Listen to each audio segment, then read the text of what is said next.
جو تحریری صورت میں مسلمانوں کے پاس موجود نہ ہو۔ البتہ یہ ایک کتاب کی صورت میں مرتب نہیں تھا، بلکہ اس کے اجزاء منتشر تھے۔ چونکہ نزول قرآن کا سلسلہ آپ صلی اللہ علیہ وسلم کی عمر کے آخری حصہ تک جاری رہا، اس لیے آپ صلی اللہ علیہ وسلم کی بتائی ہوئی ترتیب کے مطابق قرآن مجید کو کتابی صورت میں یکجا نہ کیا جا سکا۔ البتہ قرآن کو حفظ کرتے وقت اس ترتیب کو ملحوظ رکھا جاتا تھا۔ اس میں شک نہیں کہ قرآنی آیات پر مشتمل نوشتے متفرق طور پر صحابہ کرام کے پاس موجود تھے۔ اس کے ساتھ ساتھ آیتوں اور سورتوں کی اندرونی ترتیب و تہذیب کا کام مکمل ہو چکا تھا۔ اس لیے برملا یہ کہا جاتا تھا کہ فلاں سورت اتنی آیات پر مشتمل ہے اور فلاں آیت کا نمبر یہ ہے۔ یہ ترتیب حفاظ قرآن کے سینوں میں محفوظ تھی۔ عہد رسالت میں متعدد صحابہ ایسے تھے جن کو پورا قرآن مجید یاد تھا، مثلاً حضرت معاذ بن جبل رضی اللہ تعالیٰ عنہ، حضرت ابی بن کعب رضی اللہ تعالیٰ عنہ، حضرت عبداللہ بن مسعود رضی اللہ تعالیٰ عنہ، حضرت سالم بن مؤکر رضی اللہ تعالیٰ عنہ، حضرت زید بن ثابت رضی اللہ تعالیٰ عنہ، حضرت ابو زید رضی اللہ تعالیٰ عنہ اور حضرت ابو دردہ رضی اللہ تعالیٰ عنہ۔ ان کے علاوہ ایسے صحابہ تو بکثرت تھے جن کو قرآن مجید کے بعض حصے یاد تھے۔ تو یہ رسول پاک صلی اللہ علیہ وآلہ وسلم کا طریقہ کار تھا کہ قرآن پاک کی جب بھی جتنی آیات نازل ہوتیں تو آپ صلی اللہ علیہ وسلم نہ صرف صحابہ کرام کو حفظ کرواتے بلکہ لکھوانے کا بھی اہتمام کرتے تھے۔ صحابہ کرام عربوں کے حافظے بے مثل تھے، وہ قرآن پاک کو بہت جلدی یاد کر لیتے تھے، لیکن اس کے باوجود آپ صلی اللہ علیہ وآلہ وسلم لکھنے کا بھی اہتمام فرماتے اور اس کے لیے آپ صلی اللہ علیہ وسلم نے کاتبین وحی مقرر کیے ہوئے تھے۔ جامع القرآن خود حضرت صلی اللہ علیہ وسلم کی ذات گرامی تھی۔ قرآن پاک کو آپ صلی اللہ علیہ وسلم کے زمانے میں جمع کر لیا گیا تھا، اس لیے جامع القرآن خود حضرت صلی اللہ علیہ وسلم کی ذات گرامی تھی۔ مستشرقین یورپ نے دین اسلام پر جو بہتان طرازیاں کی ہیں ان میں سے ایک یہ ہے کہ قرآن کریم عہد رسالت میں جمع نہیں ہوا بلکہ آئندہ تاریخی ادوار میں مرتب ہوا۔ اس سے ان کا مقصد قرآن کریم میں شکوک و شبہات کو جگہ دینا اور یہ ثابت کرنا ہے کہ موجودہ قرآن بحیثیت مجموعی اللہ تعالیٰ کا نازل کردہ نہیں بلکہ دوسرے لوگوں نے اس میں بہت کچھ ترمیم و اضافہ کر دیا ہے۔ مستشرقین کی یہ بہتان طرازی کی تردید کے لیے کہیں باہر جانے کی ضرورت نہیں۔ قرآن کریم میں خود اس بات کی شہادت موجود ہے کہ اس کی آیات شروع ہی سے تحریری حالت میں تھیں اور صحابہ کرام ان کی تلاوت کیا کرتے تھے۔ یہی وجہ ہے کہ کلام الہی کو کتاب تحریر کردہ اور قرآن پڑھی جانے والی کتاب کے نام سے موسوم کیا گیا ہے۔ قرآن پاک میں مختلف جگہ پر اللہ تعالیٰ کا ارشاد ہے۔ سورہ طور آیت نمبر 2 اور 3 میں ارشاد باری تعالیٰ ہے وَكِتَابٌ مَّسْطُورٌ فِي رَقٍّ مَّنشُورٍ، قسم ہے لکھی ہوئی کتاب کی جو کشادہ ورق میں ہے۔ اِنَّهُ لَقُرْآنٌ کریم فی کتاب مکنون، سورہ واقعہ آیت نمبر 77 اور 78 میں اللہ تعالیٰ کا ارشاد ہے یہ آبرو والا قرآن ہے، ایک غلاف پوش کتاب میں ہے۔ سورہ بقرہ آیت نمبر 2 میں اللہ تعالیٰ کا ارشاد ہے ذَلِكَ الْكِتَابُ لَا رَيْبَ فِيهِ، اس کتاب میں کوئی شک و شبہ نہیں ہے۔ سورہ البروج آیت نمبر 21 اور 22 میں اللہ تعالیٰ کا ارشاد ہے بل ہوا قرآن مجید فی لوح محفوظ۔ یہ قرآن مجید محفوظ تختیوں پر لکھا گیا ہے۔ سورہ القیامہ آیت نمبر 17 میں اللہ تعالیٰ کا ارشاد ہے، اِنَّا عَلَيْنَا جَمْعَهُ وَقُرْآنَهُ، بے شک قرآن کا جمع کرنا اور پڑھانا ہمارے ذمے ہے۔ ان آیات سے واضح ہوتا ہے کہ قرآن مجید عہد رسالت میں آپ صلی اللہ علیہ وسلم کے حکم سے لکھا جاتا تھا۔ بہت سے لوگ تلاوت کے لیے اپنے طور پر لکھ لیتے تھے۔ بعض کے پاس پورا قرآن لکھا ہوا موجود تھا اور بعض کے پاس قرآن کا کچھ حصہ۔ مندرجہ ذیل واقعات اس حقیقت کی آئینہ داری کرتے ہیں کہ قرآن کریم بڑی حد تک عہد رسالت میں لکھا جا چکا تھا۔ روایات صحیحہ میں منقول ہے کہ حضرت عمر رضی اللہ تعالیٰ عنہ نے دیکھا کہ آپ صلی اللہ علیہ وسلم کی بہن چمڑے پر لکھا ہوا قرآن مجید پڑھ رہی ہے۔ آپ رضی اللہ تعالیٰ عنہ نے اپنے بہنوئی کو پیٹا تھا کیونکہ وہ بھی تلاوت قرآن میں مشغول تھے۔ آپ نے وہ اوراق لے کر چاک کر دیے۔ اس روایت سے معلوم ہوتا ہے کہ صحابہ کے پاس لکھا ہوا قرآن موجود ہوا کرتا تھا۔ یہ روایت صحیح ہے کہ حضرت حفصہ رضی اللہ تعالیٰ عنہ کے گھر کے ایک صندوق میں پورا قرآن مجید رکھا تھا۔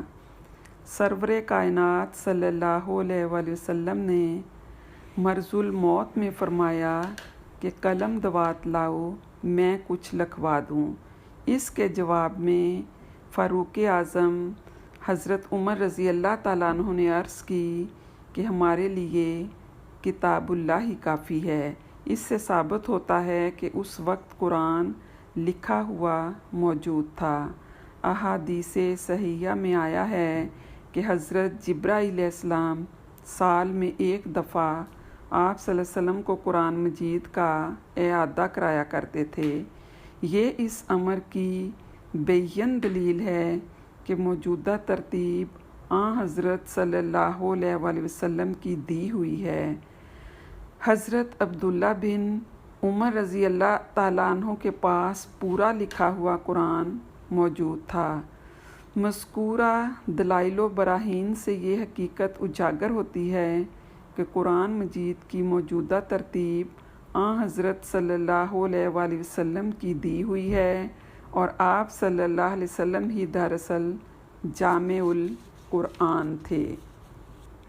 حفاظت قرآن یا جمع و تدوین قرآن میں حضرت ابو بکر صدیق رضی اللہ تعالیٰ عنہ کا کیا کردار تھا، اب ہم یہ دیکھتے ہیں کہ رسول پاک صلی اللہ علیہ وسلم کے دور میں پورا قرآن پاک لکھا ہوا موجود تھا، لیکن اس کے اجزاء منتشر تھے، ان کو کتابی صورت نہیں دی گئی تھی۔ یہ کام کتابی صورت دینے کا حضرت ابو بکر صدیق رضی اللہ تعالیٰ عنہ کے دور میں ہوا تو سرور کائنات صلی اللہ علیہ وآلہ وسلم کے وصال کے بعد عرب بھر میں کفر و الحاد کا طوفان اٹھا۔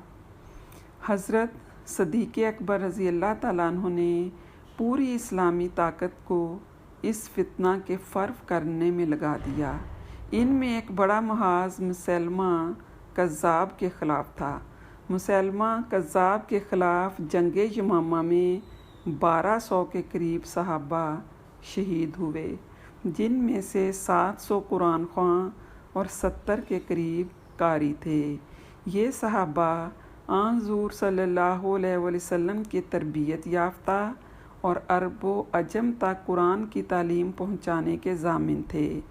ان قرا کو قرآن حکیم نہ صرف زبانی یاد تھا بلکہ ان کے پاس اس کے تحریری اجزاء بھی تھے۔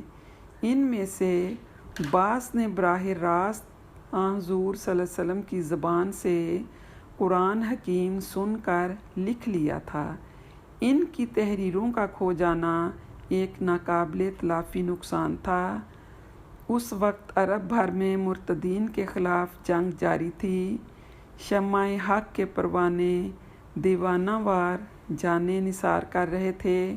حضرت فاروق اعظم رضی اللہ تعالیٰ عنہ نے حفاظ قرآن کی شہادت کا یہ عالم دیکھ کر حضرت ابو بکر صدیق رضی اللہ تعالیٰ عنہ سے عرض کیا کہ اگر قرآن کے حفاظ اسی طرح جام شہادت نوش کرتے رہے تو قرآن مجید کے بہت سے اجزاء کھو جائیں گے، لہٰذا بہتر یہ ہوگا کہ قرآن کو ایک مرتب کتاب کی صورت میں جمع کر لیا جائے۔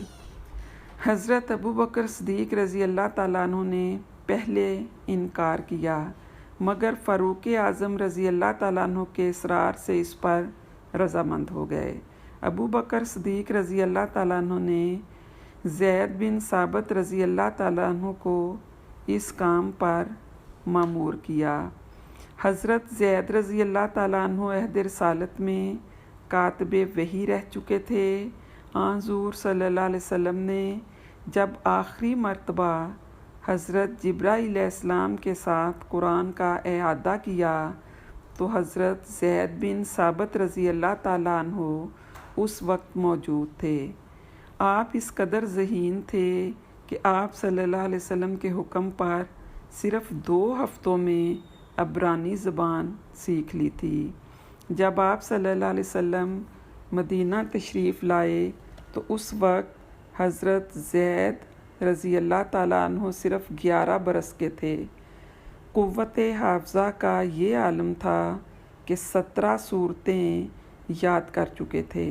حضرت زید رضی اللہ تعالیٰ عنہ کو اس گراں بار فریضہ کی بجاوری میں تحمل ہوا، مگر حکم صدیق و فاروق کے سامنے گردن تسلیم خم کر دی۔ حضرت ابو بکر صدیق رضی اللہ تعالیٰ عنہ کے حکم سے حضرت زید رضی اللہ تعالیٰ عنہ کے پاس وہ تمام نوشتے لائے گئے جو آپ صلی اللہ علیہ وسلم نے خاص اہتمام سے لکھوائے تھے۔ اسی طرح دیگر صحابہ کے پاس قرآن کے جو مسودات تھے وہ سب اکٹھے کر لیے گئے۔ حضرت زید رضی اللہ تعالیٰ عنہ کا طریقہ کار یہ تھا کہ کسی آیت کو لکھنے سے پہلے ان تحریری مجموعوں میں اسے تلاش کرتے اور پھر حفاظ قرآن کی یادداشت سے مقابلہ کر کے لکھ لیتے تھے۔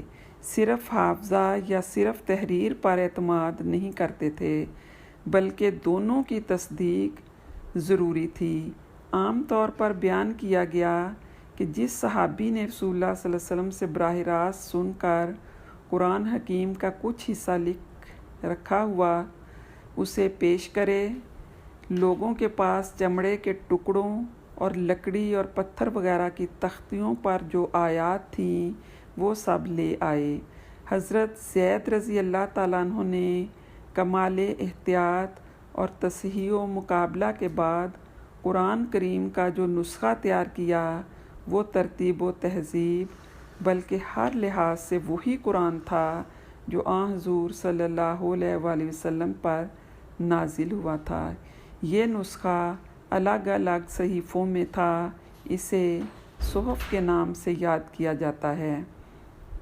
اس طرح حضرت زید بن ثابت رضی اللہ تعالیٰ عنہ کے تحریر کردہ صحف سب سے پہلے حضرت ابو بکر صدیق رضی اللہ تعالیٰ عنہ کی تحویل میں رہے، پھر ان کے جانشین حضرت عمر رضی اللہ تعالیٰ عنہ کی حفاظت میں آئے۔ ان کے بعد یہ نسخہ ان کی صاحبزادی حضرت حفصہ رضی اللہ تعالیٰ عنہ کے سپرد کر دیا گیا۔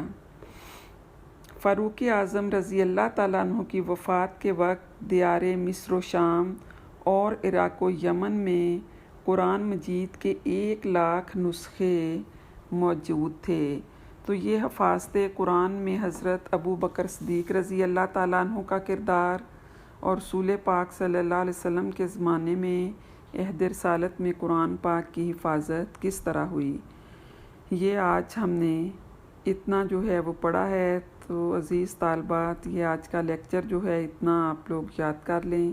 وما علینا الا البلاغ۔